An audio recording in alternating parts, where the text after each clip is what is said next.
Ok, galera, tudo bom? Tudo pronto? Professor Albano aqui, trazendo Química, essa disciplina apaixonante e bem divertida. A gente vai brincar um pouquinho agora com a Química, tá? Vai ser bem legal. Hoje o assunto é gás, teoria cinética do gás, também muito trabalhado na física. A gente vai ver aqui, ok? Depois da vinheta, fica aí comigo.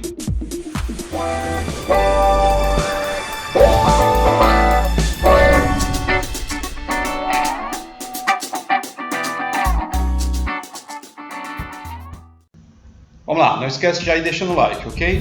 Teoria cinética do gás, a gente vai trabalhar com as moléculas no estado gasoso. Olha só, a gente vai trabalhar com o gás ideal.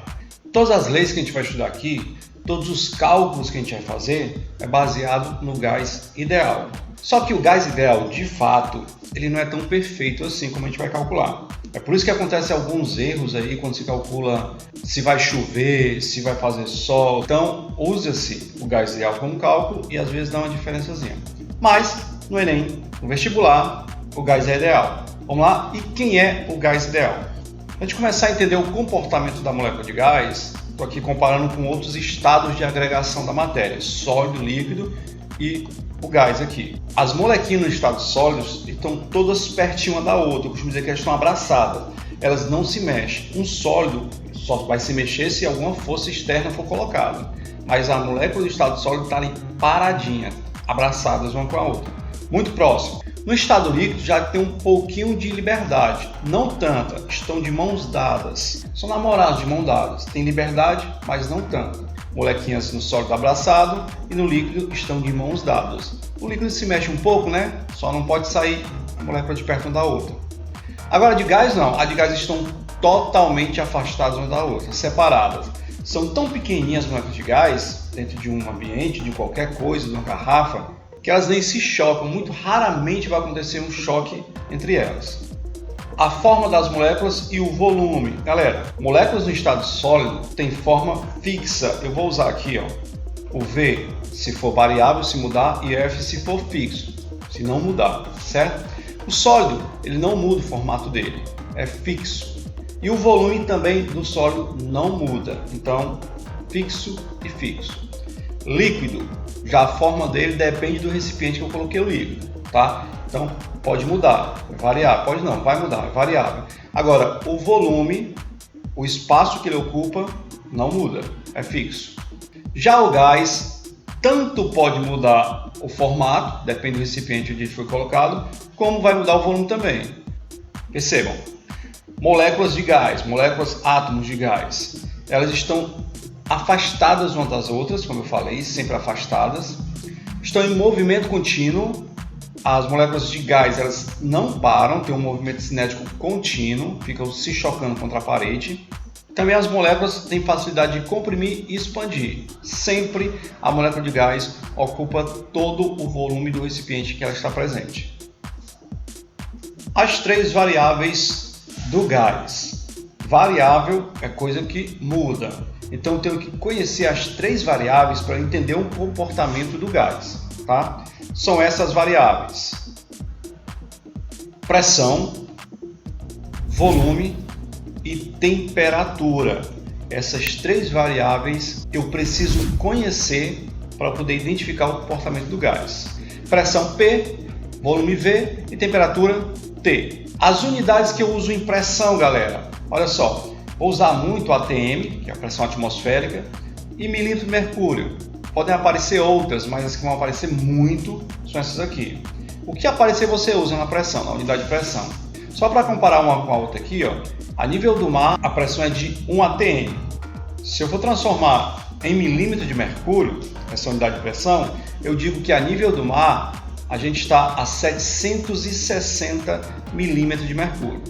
Então guarde isso aí no coração. 1 atm equivale à pressão de 760 milímetros de mercúrio, mesma pressão aqui, tá ok? Se um dia a gente precisar converter, guarde isso aí.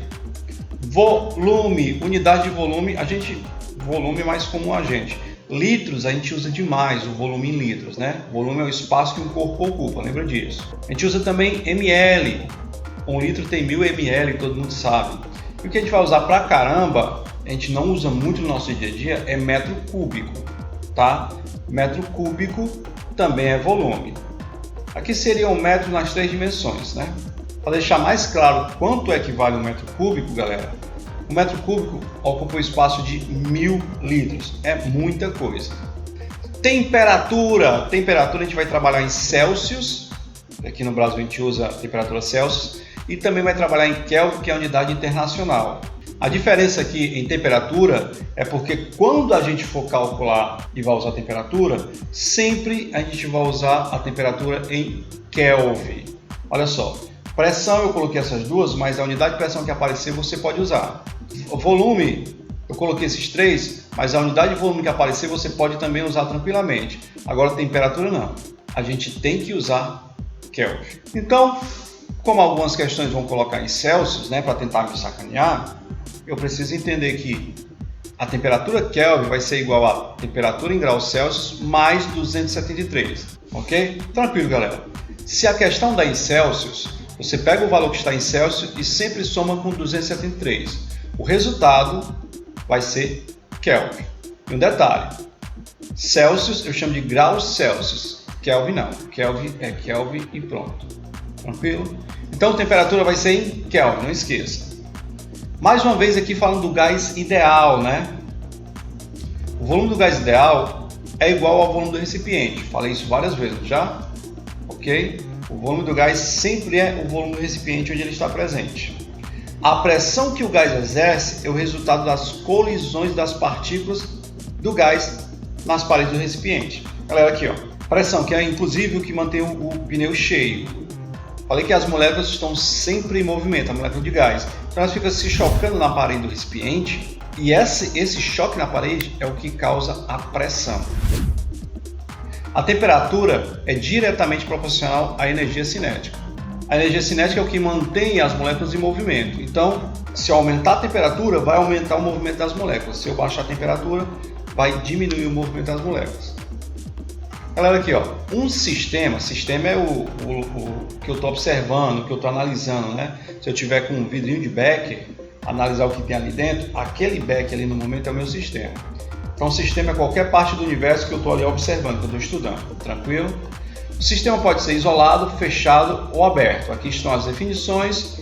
A gente vai sempre trabalhar, galera, com um ambiente fechado, que é definido assim: todo sistema que não permite troca de massa, mas permite troca de energia na forma de calor com o meio ambiente, certo? Então, sistema fechado, que eu vou trabalhar com gás, eu não posso perder o gás, então o sistema sempre vai estar fechado, mas pode haver troca de temperatura com o ambiente, ok? Já falei para vocês sobre as 3 variáveis do gás: pressão, volume e temperatura. Dependendo de como vai estar essas 3 variáveis, eu vou causar transformações gasosas, ok? Que também são 3, não confundam. 3 variáveis que podem ocasionar 3 transformações. Vamos ver quais são elas. Olha esses nomes, tá? Guarda no coração: isotérmica, isocórica e isobárica. São leis estudadas por Boyle, Charles, Gay e Lussac. São 2 aqui. Então as transformações podem ser isotérmica, isobárica, isocórica. A ordem que eu escrevo aqui não importa, tá? Tá diferente aqui a ordem, né? Mas essas 3 transformações que a gente vai estudar. Galera, decora essa fórmula aqui, ó. P vezes V sobre T. Decora essa aqui, que as outras vão ficar tranquilas. Ela vai ajudar a identificar as outras. Só guarda isso aqui no coração e no cantinho aí do caderno também, tá? Pressão vezes volume dividido pela temperatura. Guarda isso. Vou mostrar para vocês a primeira transformação. Transformação isotérmica. Presta atenção.